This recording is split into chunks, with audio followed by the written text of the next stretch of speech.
If you listen to hip hop, if you listen to hip hop, you've heard the name Drake, one of the most commercially successful artists of all time. A rapper, singer, actor, global superstar, and one of the most influential figures of a generation. But how did Aubrey Drake Graham go from a kid in Toronto, struggling to fit in, to the world's most streamed artist multiple times over? Today, we're breaking down the complete history of Drake, his rise, his struggles, his music eras, his controversies, and his impact on the culture. Aubrey Drake Graham was born on October 24th, 1986, in Toronto, Canada. He grew up in a multicultural household. His father, Dennis Graham, was an African-American drummer from Memphis, a musician who had worked with legends like Jerry Lee Lewis. His mother, Sandy Graham, was a Jewish Canadian teacher. Drake's parents divorced when he was 5, and he was raised primarily by his mother in the neighborhood of Forest Hill, one of Toronto's more affluent areas. But his financial reality wasn't glamorous. Drake has said many times that he grew up poor in a rich neighborhood. He was different. Biracial, Jewish, artistic, a kid who never quite fit into one group. But this difference would later become one of his biggest strengths. Before he ever stepped inside a recording booth, Drake was known as an actor. At age 15, he landed the role of Jimmy Brooks on Degrassi, The Next Generation, a Canadian teen drama that became a massive hit. On the show, Drake played a basketball star whose life changes after a school shooting, leaves him paralyzed from the waist down. His performance earned recognition and gave him financial stability, but acting wasn't his true passion. Drake wanted to make music. On set, he often wrote lyrics between takes, and off set, he started recording his first songs in a makeshift studio in his friend's basement. In 2006, without a label, without a cosign, without a music industry background, Drake released his first mixtape. Drake's first mixtape, Room for Improvement, dropped in 2006.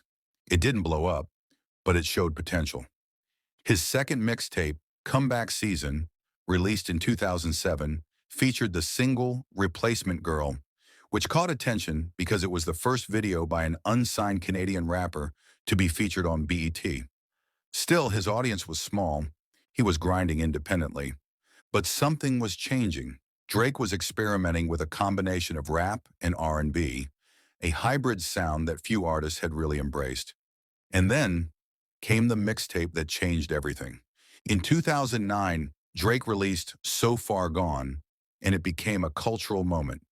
With tracks like Best I Ever Had and Successful, featuring Trey Songz and Lil Wayne, the project blended vulnerability, emotional honesty, and moody production in a way the mainstream hadn't experienced before. Best I Ever Had peaked at number 2 on the Billboard Hot 100. Suddenly, Drake became the hottest unsigned artist in the world. And then the call came. Lil Wayne invited Drake to join him on tour.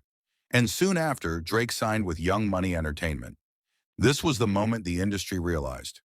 Drake wasn't just another rapper, he was a movement. Drake's debut studio album, Thank Me Later, released in 2010 and debuted at number 1 on the Billboard 200. Featuring collaborations with Jay-Z, Alicia Keys, Nicki Minaj, and Lil Wayne, the album showed Drake fully stepping into the spotlight. Hits like Over and Find Your Love cemented his position as hip-hop's new superstar. But Drake was just getting started. In 2011, Drake released Take Care, widely considered one of the best rap R&B crossover albums of all time, with singles like Headlines, Marvin's Room, Crew Love, Take Care, featuring Rihanna.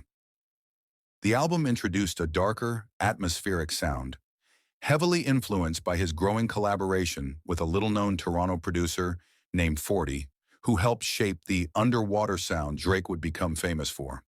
Take Care won Drake his first Grammy and became a generational album. This is the project that transformed Drake from a rising star into a defining figure of the 2010s music. In 2013, Drake released Nothing Was the Same, a more confident, polished, and assertive album. This era gave us Started from the Bottom, Hold On, We're Going Home, Worst Behavior. Drake was no longer proving himself. He was claiming the throne. His label OVO Sound had launched. Toronto's global music identity was taking shape, and Drake was becoming not just an artist, but a cultural architect. In 2015, Drake dropped a surprise mixtape. If you're reading this, it's too late. It went platinum without warning and featured a harder, more aggressive style. Tracks like Energy, Legend, and Know Yourself became anthems. This was Drake at his most dominant. That same year, Drake became the center of one of the most publicized rap beefs of the decade, with rapper Meek Mill. Meek accused Drake of using ghostwriters. Drake responded with a now legendary diss track. Back to back, the internet exploded. Memes, jokes, reactions, Drake controlled the narrative, and the beef solidified his position in hip-hop. He wasn't just a hitmaker, he could also battle. In 2016, Drake released Views. The album included One Dance, which became the most streamed song in the world that year and reached #1 in multiple countries. Then came More Life in 2017, described as a playlist rather than an album. It showcased global sounds, dancehall, Afro beats, UK grime. Drake was no longer a North American artist. He was becoming a global artist. In 2018, Drake dropped Scorpion. This double album featured God's Plan, Nice for What, and In My Feelings. It shattered streaming records. Drake became the first artist to surpass 50 billion total streams. This era also confirmed publicly something long rumored. Drake had a son, Adonis, whom he acknowledged on the album. Drake continued his dominance through the 2020s with a string of successful releases. Dark Lane Demo Tapes, 2020.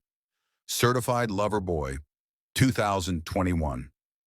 Honestly, Nevermind, 2022.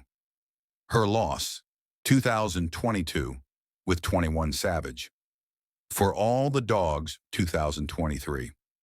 Even as opinions on each project varied, his commercial performance remained unmatched. Drake wasn't just part of the music industry, he was driving it. So what makes Drake's history so remarkable? He blurred the line between rap and R&B. He popularized emotional vulnerability in mainstream hip-hop. He reshaped Toronto's global identity. He broke more streaming records than any other artist.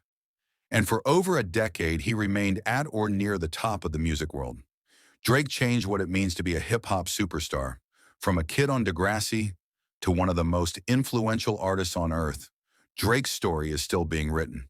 If you enjoyed this deep dive, hit the like button, subscribe, and tell us which artist you want us to cover next. Thanks for watching.